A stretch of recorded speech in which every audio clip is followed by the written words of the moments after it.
Hello, everybody. Welcome to this week's edition of Daily Kosa's The Brief.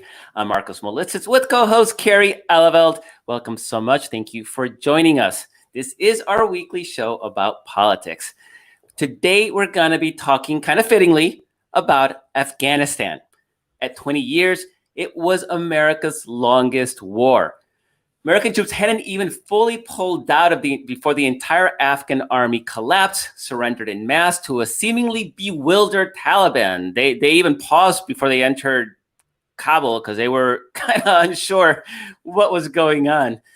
So what has ensued since then are 2 weeks of frantic evacuation, providing both scenes of chaos and heartbreak, including a vicious terrorist attack, but also a sort of display of brilliant military logistics. At the time, journalists on the ground laughed at the idea that the U.S. could evacuate 50,000 people in 2 weeks. At the end, the final number was around 122,000 people evacuated. So through it all, despite torrents of criticism and hysteria from both Republicans and Democrats on Capitol Hill, President Joe Biden has stayed on track, reiterating his vow to fully depart the country by August 31st, never deviating. That is today's date as we record this, August 31st. All U.S. troops are out.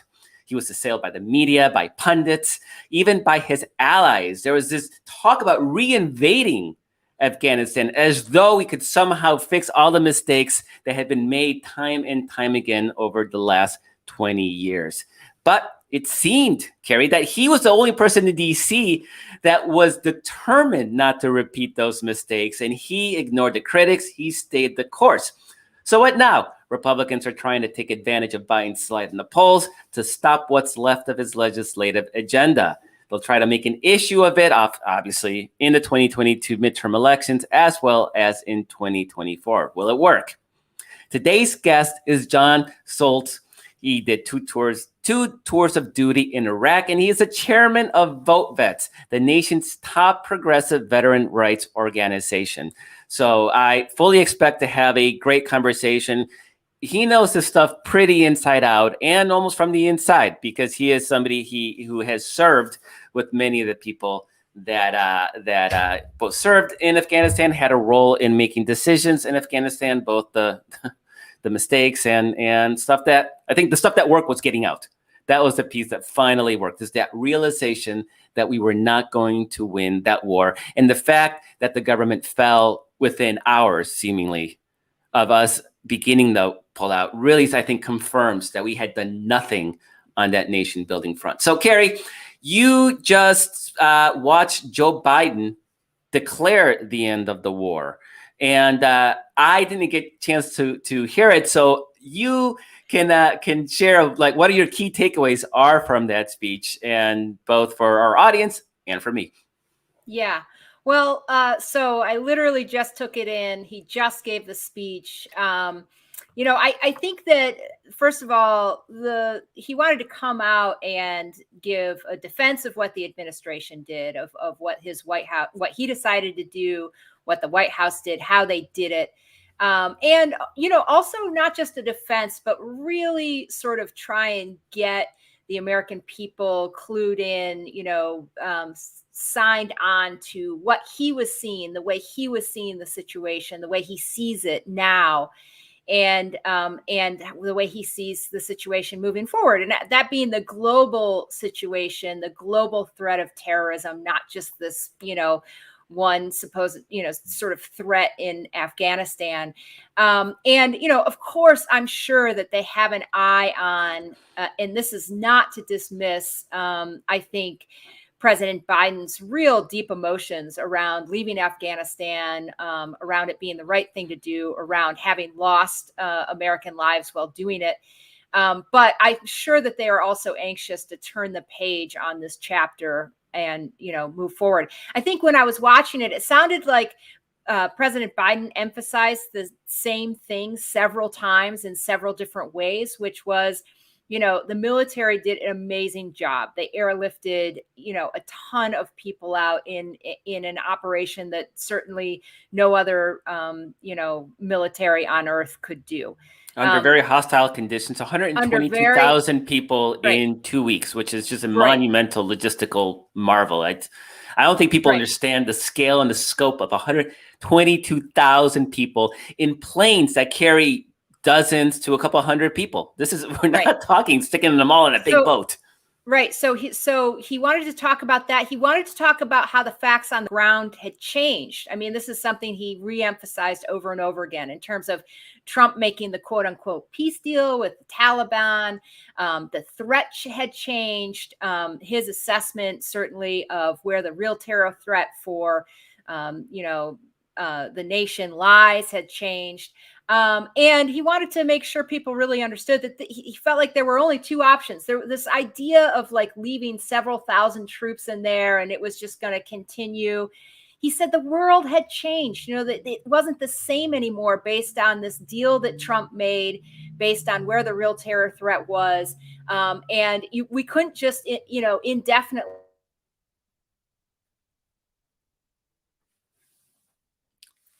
So it looks like we've lost Carrie, so it may just be me. Oh, so I guess it's just me for now. One of the sort of key arguments that Republicans are going to be making in the months ahead, and I think for the next 2 years, actually, going into the 2024 election, is that Biden left people behind. So that's going to be one of the things to really keep an eye on. Is that actually true? Who was left behind? We know some people wanted to be left behind, wanted to stay because they have families there, because they're working with aid agencies that are doing work on the ground, providing help and assistance to Afghans. This is an incredibly poor country. 40% of Afghanistan depends on foreign aid. It doesn't really have a very established private sector. Most people work for the government. It creates a condition that a lot of people are going to likely suffer. So there was a lot of Westerners who wanted to stay to continue that aid work. Whether they can under the Taliban remains to be seen. It's going to be an interesting transition because, of course, the Taliban needs to. Oh, Carrie, you're back. So I was talking about the one of the key arguments Republicans are going to be making is going to be that Biden left people behind. So did he speak to that criticism in this? Well, speech? certainly. I mean, this is one place where he emphasized some of the numbers that you've been emphasizing. He said, by the numbers that they airlifted 100,000, roughly, probably a little bit more than 100,000 Afghans out. And that they had airlifted about 5,500 Americans out. And he said, look, we started reaching out to Americans who were in the country in March saying, we're going to leave and, and do you want to get out? Right. And bottom line, he said 90% of Americans in Afghanistan who wanted to leave there were able to leave. And those remaining, there is no deadline. He said, we remain committed to getting them out. And, if they want to come out. And he said some of them, there were probably, 100 or maybe more that kind of decided that they wanted to stay because they were dual citizens. They had, deep roots in the area, in the region. But he said it was definitely the consensus opinion of both military commanders and civilian advisors that it was no longer in the best interest to have 6,000 troops there in Kabul trying to complete this mission, and that when it was just, it was obviously fraught. It was very difficult to get people to the airport, and that they were better off at this point trying to get those folks out diplomatically and through other means. So the U.S. and on that front, the U.S. has made an agreement with the Taliban and 97 other countries to continue allowing nationals and their allies, people who have the proper documentation, to leave Afghanistan. Now, right. There's a big question: do you really trust the Taliban? And I don't think anybody is really eager and ready to trust them. But the reality is, and I was saying this while you were cut off, is that 40% of Afghan people depend on foreign aid. This is a country that is desperately poor with no real infrastructure, no real established private sector. And now the Taliban has to rule this country. And they cannot have 40% of its population starving, because that's just the seed for the next revolution, or maybe even seed for ISIS, which is Taliban's new rival in the country. And so there is an incentive for the Taliban to play nice with Western powers so they can unlock their foreign reserves. It's like $8 billion in foreign reserves that the U.S. has locked up, and also to allow that foreign aid to start flowing in again. So cautiously optimistic that the Taliban's self-interest will lead them to keep allowing these people to leave the country. Certainly Americans, but I'm also very concerned about our allies, people who work for the Americans who weren't able to get out, and other artists and musicians and people in the government. And there's a lot of people that the old Taliban would have executed outright.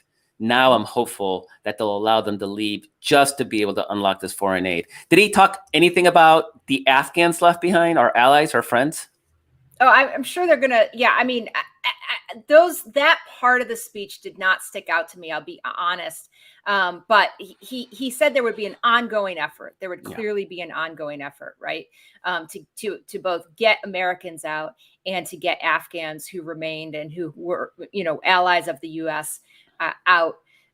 So I think that's going to be ongoing. That was a clear part of his message. But I think part of the strongest, some of the strongest parts of his speech were when he sort of tried to get Americans plugged back in to the decision to leave, the fact that most Americans didn't want to be in this war anymore, and also the toll taken on the nation and the people who are fighting this war.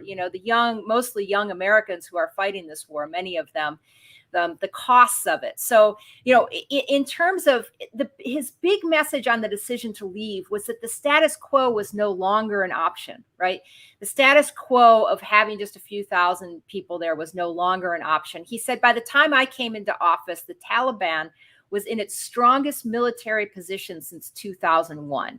I think that's very true when you look at how quickly they sort of overran the country after, we stopped providing some military support, right? He said everything had changed based on the Trump deal, which was true. He also said the world is changing, and that it was no longer in America's strategic interest to be in Afghanistan.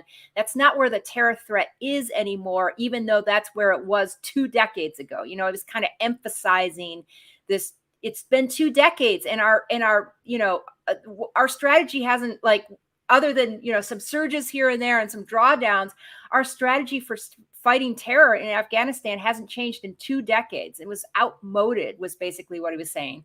So he said he wanted to go after terror where it is today, not where it was 2 decades ago. And I think that's something that will, ring true with most Americans. And then he talked about, I don't think we understand what we've asked of the 1% of Americans who serve, right? And he said 18 veterans on average die by suicide every single day in America. So, he really was trying to bring home the costs of the war and the fact that it wasn't in their strategic interests, and that he wasn't going to, extend a forever war and then also extend our exit of a forever war. Yeah, if you go, I spend time in military forums. Some of you may know I'm a U.S. Army veteran. I was an artilleryman, 89 to 92. I was stationed in Germany, and I served during the first Gulf War. My son right now is in basic training. I'm going to go to his graduation on Friday down at Fort Benning, Georgia. So I'm pretty excited about that. He's an infantryman. So both of us decided to go into the combat arms. And I spend a lot of time in military forums. Not a lot of liberals, as you might imagine, right? We're pretty rare. And I actually want to talk to John when he comes on a little bit about that culturally, what that's about. But what it means is there is even with traditional military vets and people who are still serving, there is this you roll your eyes when people come up and say thank you for your service, right? And then they even do the initials, the TYTFS, thank you for your service, as a sort of a mocking term, right? Because our military, they're doing a job, and everybody else just forgets they exist. I mean, how much coverage of Afghanistan did the media have the last few years? We still had people dying, still people trying to do their mission. They're totally ignored. And so a heavy burden on our men and women in uniform takes them away from their families. This whole support the troops, put yellow ribbons by cheerleading a war is actually not really the best way to support your troops. The best way to support troops is to keep them alive, is to keep them back home with their families, safe and sound. And like you say, Carrie, suicide is a very serious problem, in addition to drug use, opioid addiction, things like that. So these are all major issues, and having these never-ending wars pretty much exacerbated that position. And not just our active duty, National Guard, which I'm very plugged into now because now my son is going to be National Guard. National Guard are being sent to deployments on the nation's capital and on the southern border, and to help fight wildfires in California, and to help with hurricane relief in the Gulf.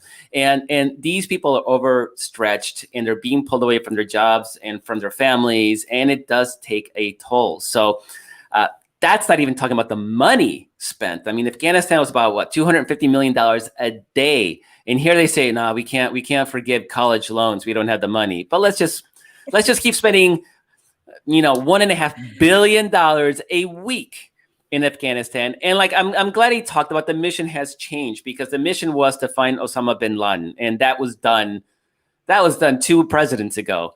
That was already done. So the world changes, and this clinging to Afghanistan for basically propping up a corrupt regime. And we know it was corrupt because the first second they had a little bit of adversity, they ran. They all fled the country. They were the first out of the country. They were the first ones out. And so I'm glad this war is over. I think that people are going to be relieved. Once the shock and the grief from the terrorist attack that killed 13 American Marines and service members, I think once you get past that immediate shock of the images of people trying to flee and the desperation and the chaos, and once you look at the bigger picture, which is it had to happen, I think people they're not gonna punish Democrats. I don't think they're gonna punish Joe Biden for this. I just don't see it. You might see it differently. Well, no, I mean, I honestly don't think that this particular issue, if you try to just, if you try to silo this, which is kind of hard to do, but if you try to silo Afghanistan, right, I don't think that is an issue that plays heavily, certainly in the midterms. Now, could Republicans try to make something of it, in 2024? Sure, they might. But I don't think we're anywhere near knowing how this is going to, settle out with the American public yet. And I don't think it's an issue that congressional Democrats are going to face in 2022. I've been looking at because Biden's approval ratings are falling. I mean, there's just no doubt about that. Yeah. I haven't written a story on it yet, but I was kind of poking around with the numbers last night. I was looking at civics, right? And the civics tracking poll on Biden's numbers. And he's 8 points underwater at this point with on civics. Now, I don't think that the actual numbers are really the important thing at the moment. I think the trend is the more important thing just to pay attention to. And the trend on civics, where he started to fall underwater, was kind of around mid-May. That was much earlier than where most polls had him starting to fall. He was sort of bumping around right around 52% approval, above water, et cetera, right up until late July, which suggests that this sort of fall of a few points in the last several weeks have been Afghanistan specific. I think there's something bigger going on, and I don't think that it's a silo situation. I don't think you can say It's just that the pandemic has come up and the Delta surge is scaring people. I don't think you can just say it's just because of Afghanistan and the withdrawal, the chaotic withdrawal there. I don't think you can say it's any one issue. Here's what I think is happening, and this is just a gut thing, but it's very global. President Biden is presiding over a change presidency. He emphasized that the status quo in Afghanistan is not the same as it was, and that is true. The status quo is not the same, and America's just been kind of bumping along like it's all like everything's the same, right? Yeah. The pulling us out is a recognition that the status quo, that things are changing. These huge infrastructure bills and investments that he's trying to make and that Democrats are trying to make in America is a giant, I don't think we because we've been talking about it for months and months, I don't think we can really get what a big change it would be to have these implemented, not just the investments, but some of the social safety nets that it would add, the way it would start to, sort of balance out how polemic our economic system has gotten in terms of the haves and the have-nots. The coronavirus, the pandemic. I mean, we are living in an age where the status quo is being completely unended. And I think people in general, and they can't even quite pinpoint, because if you see some of these polls, they're very contradictory. Even within the same poll, you'll have contradictory answers as to who's at fault for Afghanistan and blah, blah, blah. And, and then, Biden's approval rate is falling, but, people are holding mostly the unvaccinated, accountable for the Delta surge, things like that, just sort of conflicting information. I think people just have agita. I think people are just uncomfortable. This is an uncomfortable period of time to live in. And he is presiding over a change presidency in a world that is changing, in a nation that is changing. And I think that's part of what's reflected now in some of the dip in his poll numbers. Now, I have no idea what kind of outcome that's going to have, but that's my sense of what's going on here, because nothing seems linear about what's happening. Yeah, to be very clear, I was looking at those civics numbers too. There's been a little bit of erosion amongst Democrats. Republicans never liked them. This is all independents. So these are not the partisans. I think the partisans are pretty locked in on both sides of the aisle. It's people who are less attuned. Now, there's a lot of this idea that there's like an independent that's this split between a Republican and a Democrat is actually not true, and the data has always shown it. Independents can be everything from Tea Party Republicans to Bernie Sanders liberals, and all sorts of permutations in between and to the fringes of those two groups. So it's not like he needs to find the middle and therefore he finds it, but it's people who are not partisan aligned, and so they're not rooting for Joe Biden because he's part of the team, or rooting against him because he is the enemy. These are people that are politically disengaged. And I think you may be right about that. I suspect that the lack of progress after the first stimulus bill has been a factor in that. It seems that things have gotten bogged down. And so you get this sense of like, here we go again, the same old BS as always.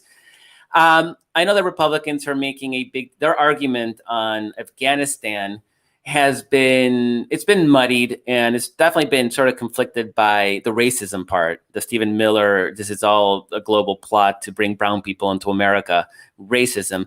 But I think the one real solid hit they can do, and not because I think it's true, but because I think it fits an actual narrative that undermines Joe Biden, it's the idea that he's not as competent as he claimed he was.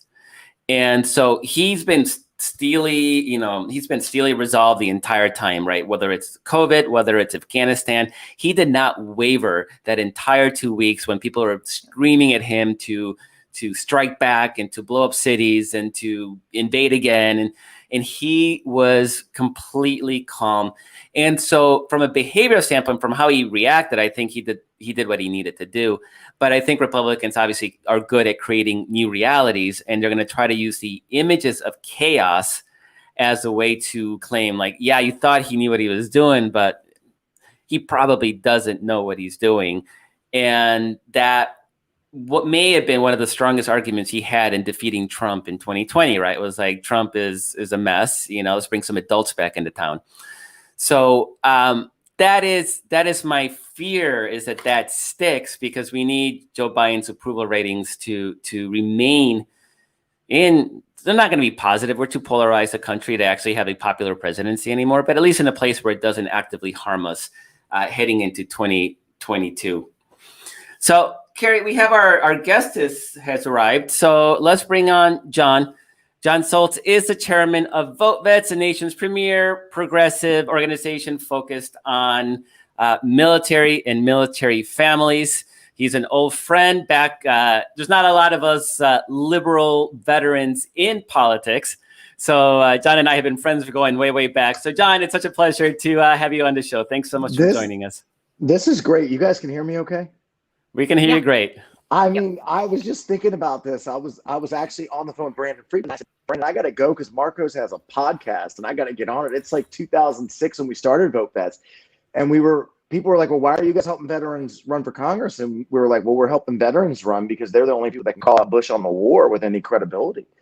And Marcos was like one of our earliest supporters. And it was hard, Last cycle, I think we spent $40 million helping Democrats, not just helping veterans win, but like defending Democrats on military issues. And the first ad we made was this body armor ad. And at the time when we went into Iraq, we didn't have IBA or a SAPI plate. So we went out to the desert in Arizona. We took an AK shot through the old body armor, the new body armor. And I didn't know I didn't have any juice with Marcos at the time, but he puts up this on Daily Coast and it says, sometimes you see an ad and it's just A+. And it was the body armor ad. And that ad is still sort of what most people remember as the start point. And Marcos's validation of it is forever in Vote Vets lore and history, especially because he's a veteran as well. So thanks for having me. That's awesome. And contextually, you got to remember that we send troops in without, in unarmored Humvees, without proper body armor. And that ad really showed that an AK-47, which is what the enemy had, just punched right through the, whatever armor our troops had. It was useless. And the trillions of dollars dumped into the military industrial complex, and we couldn't equip our troops on the front lines with body armor was just unconscionable. So we had a whole program back in early days of Daily Coast called the Fighting Dems, which is really focused on veteran candidates. And the thing is, a lot of them were running in districts with they were not exactly, Democratic leaning districts by any stretch of the imagination, a lot of rural seats and things like that, right? But it was great to be able to give these guys, and a few women as well, give them support from a movement that, for lots of reasons, isn't exactly a pro-military ideologically. So, John, how did you? We're going to talk about Afghanistan, but we always kind of talk about origin story, and I'm curious really about how you ended up being a liberal and a liberal activist. What was your path to get there? It's interesting. It's interesting we're having that conversation today because, I wanted to be an Army officer. So I went to college. I got an ROTC scholarship. I went to Coast Guard. I was an armor officer. I went to Iraq. I was doing truck ops, which was much more dangerous than being in tanks because we didn't have exactly the equipment we needed at the early phase of the war. And when I got out of the war the first time before I went back to my second tour in Iraq, it was a reflection moment for me. And I was in Kosovo at a time when the Bush-Gore fight happens, and I listened to the whole nation building and the military is not prepared to fight overseas because we're involved in these wars. And my take coming out of Iraq was that it was nation building, that the weapons weren't there. We were getting mortared all the time. And, I didn't look at the war at that point from a moral standpoint. I looked at it as did we just commit our army to this country for literally 10 years? It's going to cost trillions of dollars, thousands of lives. And the truth is the military, the people who serve in it, the actual people that fight, they don't really win. States can win wars, politicians can win, but the human aspect of war, the civilians don't win, right? The people who fight it on both sides don't win. So it's a really nasty business. And when you're going to ask people to fight and die for their country, you need it to be worth something, something tangible to protect this country. And I very much believed in Iraq when I went. I thought there was no way there wouldn't be weapons of mass destruction. And I felt misled by the Bush administration. And I ended up meeting John Kerry at the airport and giving him my spiel and talking about overextension of the armed forces. And he ended up just calling me on the phone when he was running for president. And next thing I knew, I did the Jim Lehrer News Hour and I was debating the war. And from there, I sort of got involved from that one experience of just, I didn't really care at that point. I just wanted to tell the truth. I felt like the truth about Iraq at that point was not in the news media whatsoever. And now people ask me all the time, John, how did you know the wars weren't right? And I said, the truth is everybody knew. The question was, did you just have the credibility or the courage to say it? And I think that's when we look at Afghanistan today, we have to look back at 15 or 16 years of people who've misled our country about where things really stood, right? And, I think that's certainly been on me for the last week. And when I think back to why I got involved, it wasn't hard to know the truth. It was, did you have the courage to speak it? How do you, given that, I wonder how you view what President Biden has done and how he's done it in terms of withdrawal. Where are you with that? I mean, the military we talk about ends ways and means, right? The end state, I think we all agree with, right? Which is to end the war. I think the first thing about Joe Biden on that, if you go back to the presidential debates, Bernie and Warren were kind of like end forever war. And the question was, would Pete do it or would Biden do it? Biden was tied to Obama's surge in Afghanistan. That's a surge we opposed.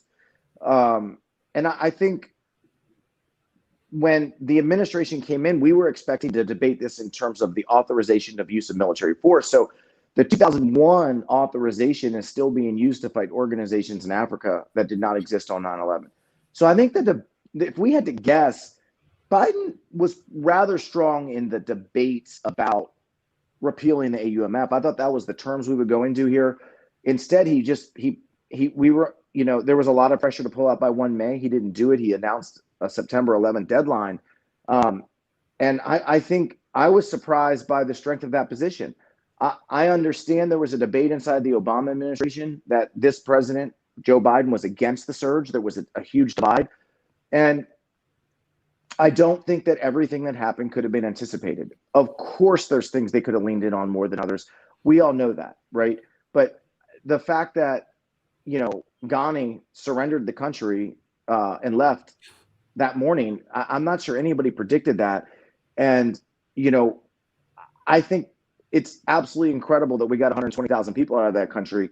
And for the first time since the first days of the 2003 invasion of Iraq, the wars get the news coverage that maybe they deserved. And it was the first time the entire country was really putting emphasis on it.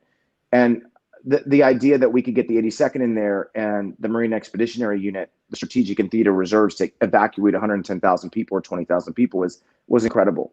So I'm not going to Monday morning quarterback the commanders on the ground. I feel as bad as everybody does about those who were killed this week. But operationally speaking, it was a huge success. It was a huge success to get that many people out. That frankly is unprecedented in, a non-combatant evacuation operation. Yeah, I remember at the beginning of, you had these scenes of chaos, and there was a CNN reporter on the tarmac laughing at the idea that the U.S. might be able to get 50,000 people out in 2 weeks. And they ended up getting 122,000 people out. So I've been spending a lot of time in sort of military corners of the web, and there's a lot of frustration from, veterans who served in Afghanistan and fought and died for some of those pieces of land that obviously are now back in Taliban hands. And a lot of that, a lot of U.S. built equipment in Taliban hands. And it's sort of this feeling of waste and futility, which I'm sure was the same that Vietnam vets, felt after that war.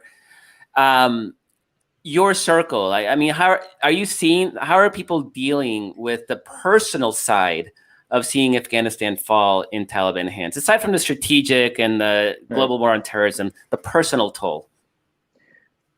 63% of veterans support getting out of this war, right? That's a completely bipartisan dynamic.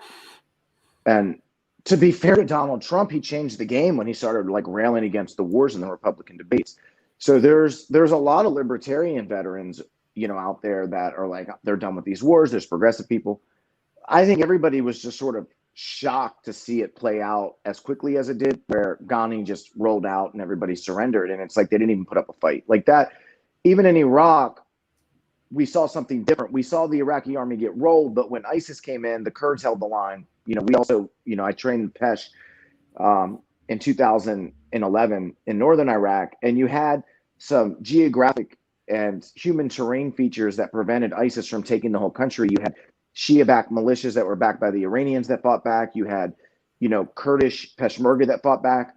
So they couldn't really get out of the Sunni areas. In Afghanistan, you saw this total capitulation, which even for me, was like, wow, like they're in the palace. I mean, it was. I think everybody was disappointed by that, and I'm sure the president, was also. In regards to the Taliban taking terrain, when Donald Trump, signed a peace agreement with the Taliban, I hope that these veterans are upset with him because he signed it unilaterally with the United States, and at some level it held. I mean, we weren't sustaining a lot of U.S. casualties for the past 18 months in Afghanistan. That's one of the big reasons that people are so confused about. We could have just kept 2,000 troops there. But the agreement was one between us that basically said, don't kill our people. But in the meantime, they were rolling the ANA, right? They were rolling them all over the country. The Afghanistan National Army, National Army, right? They were rolling them, and they were surrendering. And, the press, who's so quick to get on TV right now and trash Biden, they weren't covering it, So, there was a lot of terrain that was lost. When Obama put all those troops in, we had surged into all this terrain. We gave it back as soon as we left. So losing terrain and regaining terrain, just like in Vietnam and Afghanistan, was commonplace. That's the story of the war. Let's not make that, about Joe Biden. In regards to the military equipment, on my second tour in Iraq, I spent part of it doing foreign military sales deployment of equipment. That is a contractor business.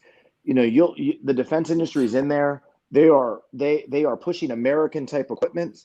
We buy American type equipment and we distribute it. So that's great. Nope, we lost your voice. You're muted.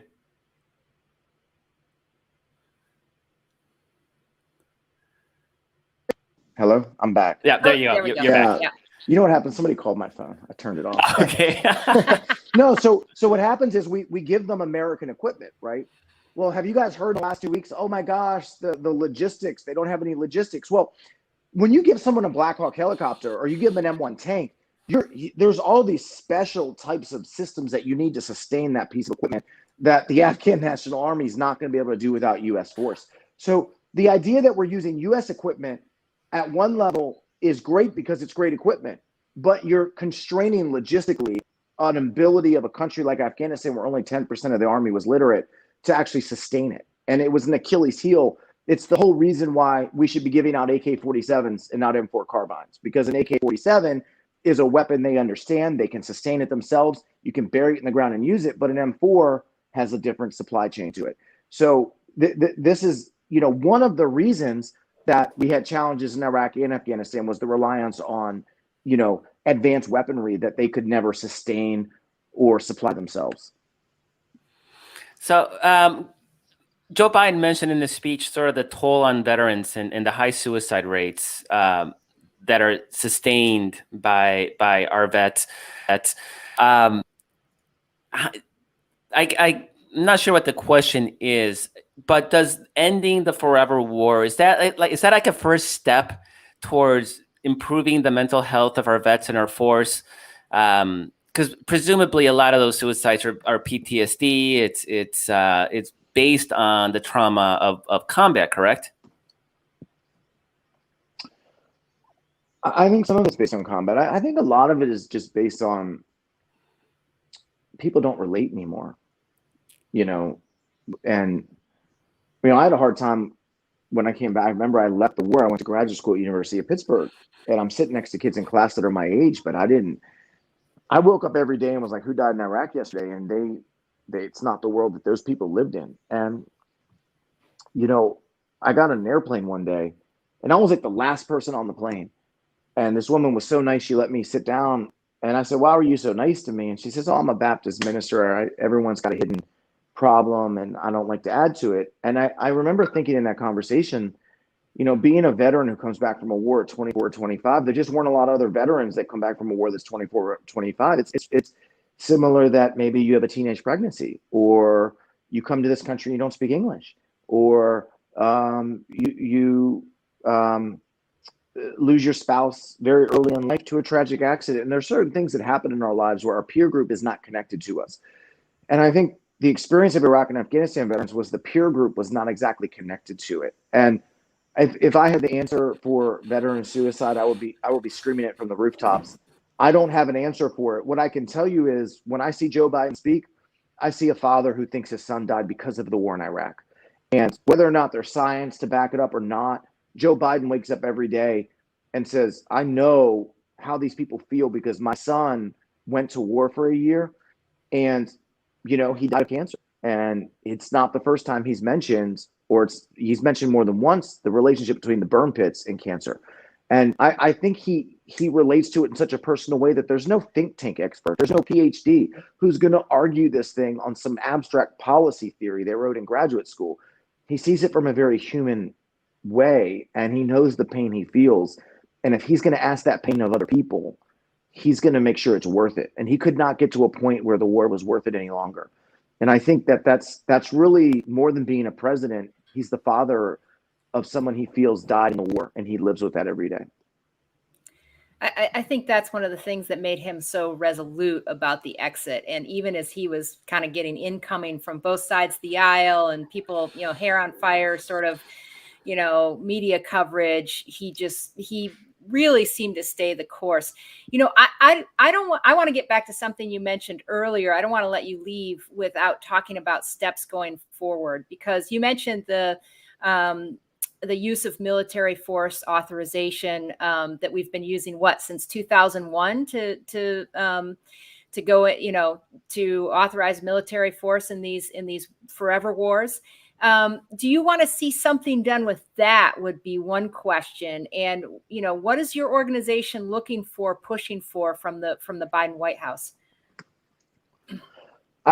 In regards to the immediate, I think going forward, there are still people to get out, right? And we're going to support that. Our foundation's been raising money for refugee services, not the GoFundMe pages, but substantial organizations we work with for many years.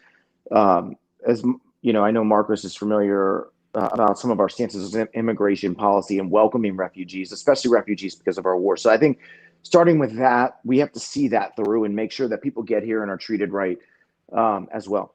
In regards to the AUMF, you bring up this really important issue because, Barbara Lee has a bill to repeal the 2001 AUMF, right? That is legislation that VoteVets has endorsed. One of the crazy things out there was we started this weird alliance with the Koch network on this issue. We have this weird right and left alliance. And the truth is the challenges are in the center. The challenges are for the sort of Republicans in the center, some of them who supported impeachment, but at the same time are sort of neoconservative in their leanings.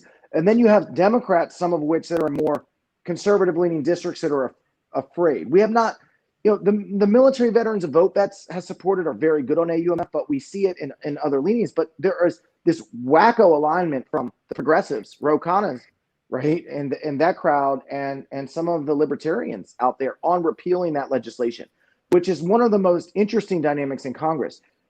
With that said, that legislation for 2001 has been used to fight everywhere in the world for the past 20 years. And if we're going to get serious about the future, we have to get serious about repealing that legislation, because that will change the game. The idea that we're fighting organizations, like I said, in Africa that didn't exist on 9/11, or we intervened in Yemen, right, under the early stages of the Bush administration, or we had people die in Niger under authorization from 2001 is absolute negligence from Congress. And it's the number one legislative priority of our organization, and it has been. And we have had some success. We were able to prevent Donald Trump from using that authorization to strike Iran. Like, that was repealed. But it's challenging because there is something out there called presidential war powers. The president can essentially start war anywhere in the world within 90 days. So I think in the future, if we've learned anything from this war, we will see veterans of it stand up and really talk about war powers reform in Congress taking back their constitutional authority to control when this country goes to war in the future. So, John, also thinking about moving forward, and it may be too early to ask this question, but looking ahead to 2022, you have your candidates that you defend, and you're also we're gonna probably have veterans running that you're gonna be behind. But are you seeing any attacks from the Republican side yet that might have any kind of resonance around either Afghanistan or other military issues, cutting the defense budget, things like that, where you see yourself as a frontline defense against those attacks? Well, we're frontline defense. That's why we're here. I like to say we're the infantry of politics. We're always looking for the fight. I don't have the numbers on it yet. What I can tell you right now is that veterans agree with getting out. Here's where the challenge is. You guys have heard the Gerald Ford argument. Oh, Gerald Ford didn't pay the price for Vietnam. Well, Democrats were in the opposition party, and they probably, maybe did an attack on it. Republicans had hearings on contractors and an ambassador for years and years and years in Benghazi. I think it would be a fool to think that they don't get a vote here on what they're going to try to drive in the midterms. So I definitely think, in the months and weeks to come, getting in and testing the effects of this in battleground states is important. Donald Trump lost the presidency because he lost veterans 14 points more to Joe Biden than he did Hillary Clinton. We have to look and see how soft that is, and if we've seen a swap here going into the reelect. But I think it's safe to say, especially if Republicans were to capture the Senate or the House, there would be a substantial amount of pressure on this issue, because this is generally a line of effort that they want to fight on. So I think this is definitely an issue where Democrats have to be concerned going forward about how we frame this and how we get out there and tell the story of success before they can frame it as a failure. I was talking about earlier how my son is at Fort Benning right now. He is 11 Bravo. He is California National Guard. He is graduating Friday, so I'm going to head out there for the graduation. He's doing this thing called split ops that the National Guard has, where after your junior year, you do basic training, you come back, you do your senior year, and then you go back to Georgia and you finish your training. He wants to be Ranger qualified. He's like the most hua motivated person. And he told me, he said, everybody in my platoon, nobody believes in evolution. That was his big takeaway. And he finally found his group of friends, but they're, one's from Portland, one's from Seattle. It's like this West Coast little group. And it just sort of brings home just how this cultural disparity between liberals and conservatives in military service. And I always say that I am not the person I am today without my military service, my service in the U.S. Army. And I'm curious, as you walk around donors and politicians, being a veteran, there's a certain rote "thank you for your service" that is almost like subconscious. I don't think anybody really feels it anymore. It's like almost you just say it because it makes you feel good. Do you still sense, latent hostility between the left and the military, or the idea of military service? And I know there's lots of good reasons too, but like I said, for me, it was critical to being who I am today. And I'm so thrilled that my son is doing it. And I don't know if you see any sort of hint that maybe there's a world where you don't have that hostility between liberals and military service. I don't feel. I think in these wars, one of the things that was really different was that 90-something% of America, 98%, 99%, separated the war from the warriors. Like that didn't, the things that we saw in Vietnam did not happen in these wars. And I've never felt from conservatives or liberals that they didn't respect people that had the courage to put on the uniform and do that. I haven't felt that from. I felt misunderstood, right, a lot of the times on why I felt a certain way, or I don't. We can disagree on policy, but I think that's one of the most positive things I can say about this experience in the last 20 years was no matter what side you were on, when you came out of the airport in Atlanta and you got off the flight from the Middle East and you were there and the USO was there was Republicans and Democrats there greeting you, and nobody really turned on the folks who served this country. in this war. And I think that's one of the great aspects of how our country handled this. That's at least heartening. Let me get back to something else you said. You were talking about how Trump lost veterans by a greater than 14 points more to Biden than he did to Clinton. I think I just jumbled that, but you said it better. Anyway, did you get a sense of why that was? Because I feel like Biden is, walking a line with vets, and I'm not sure where they're going to come down. I wonder, so much of Red America are still the people fighting these wars, signing up, going to war. It's, signing up for the military. What's your sense of why Biden either gained those people or Trump lost them?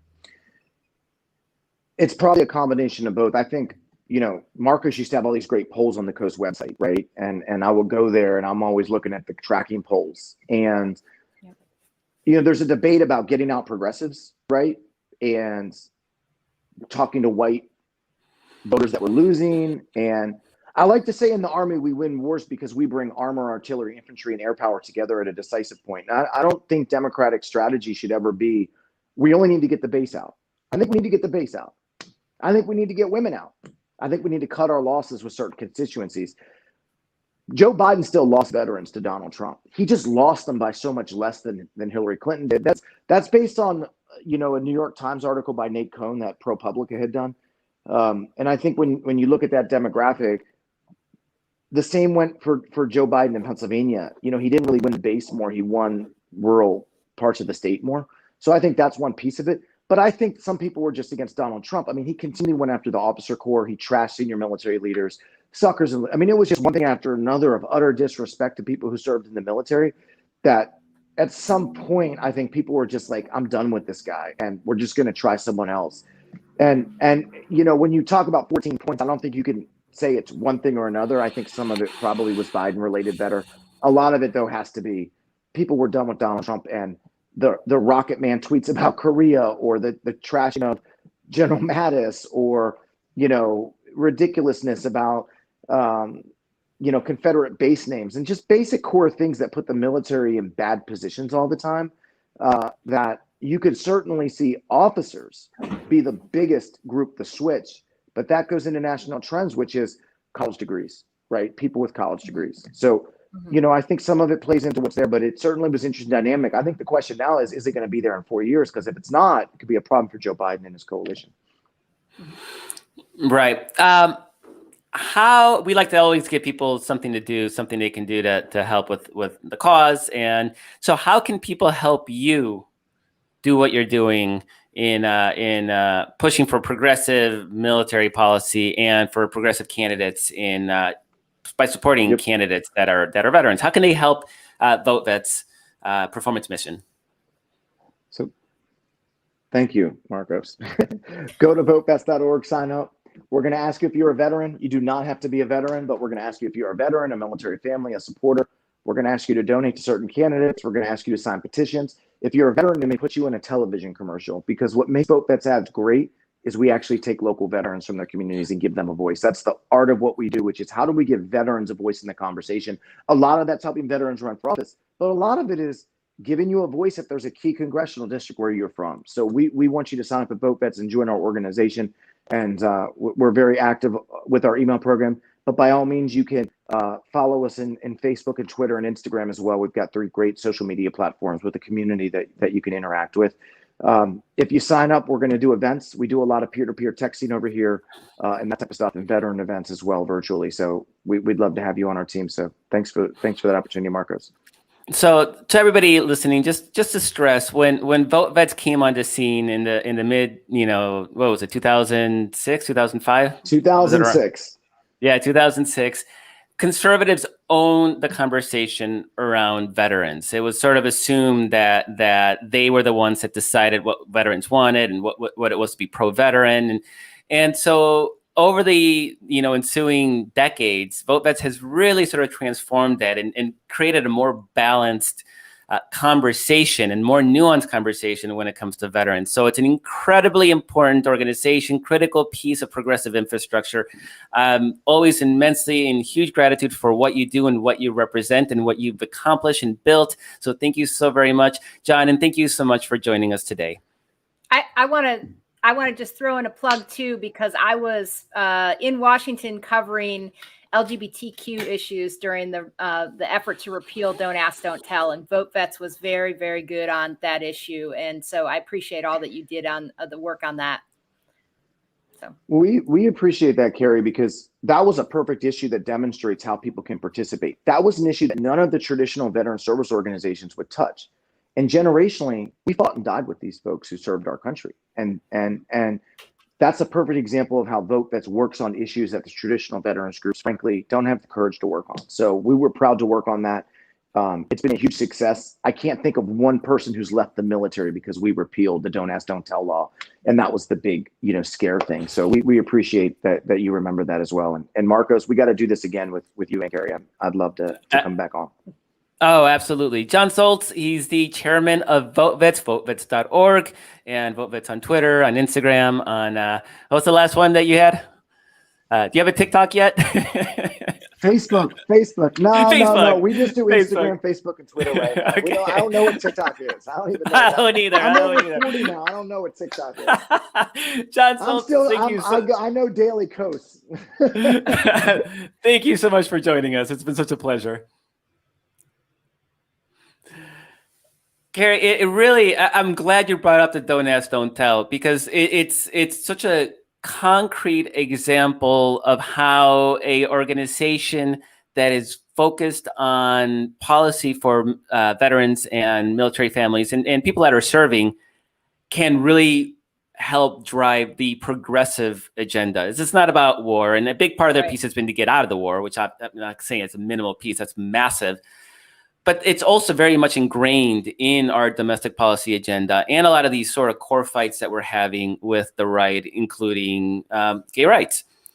it was incredibly helpful. I mean, don't get me wrong, the drive to repeal Don't Ask, Don't Tell was mainly done by lesbian and gay veterans, right? They put their butts on the line. They did the heavy lifting. And there were some specific military organizations run by and for specifically LGBTQ veterans, like Service Members Legal Defense Network. But having a mainstream organization like Vote Vets be strongly in favor of repeal of Don't Ask, Don't Tell was incredibly helpful on that issue. So, they can, having a progressive organization that is giving light to, a different side of the argument on military issues is just unbelievably helpful.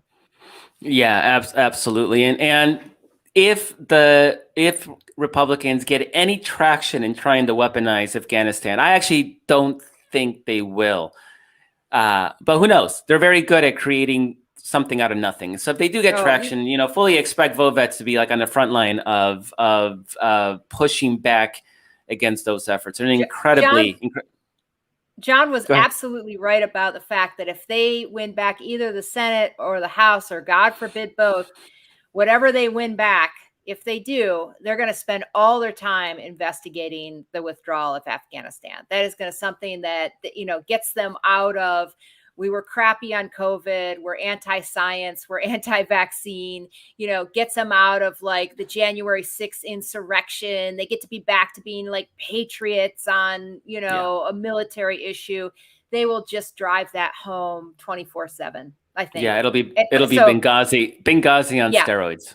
Yeah. So Carrie, that's our show today. Thank you for being such a wonderful co-host as always. Thank you to John Soltz for being our guest. He is with Vote Vets. He's the chairman, votevets.org, and you can catch him on Facebook, Twitter, and Instagram. Thanks to Walter Einenkelt for producing the show, and thank you for joining us. You can be part of the conversation at dailycoast.com. You can catch us on Twitter at Daily Coast. Thank you so much. See you next week.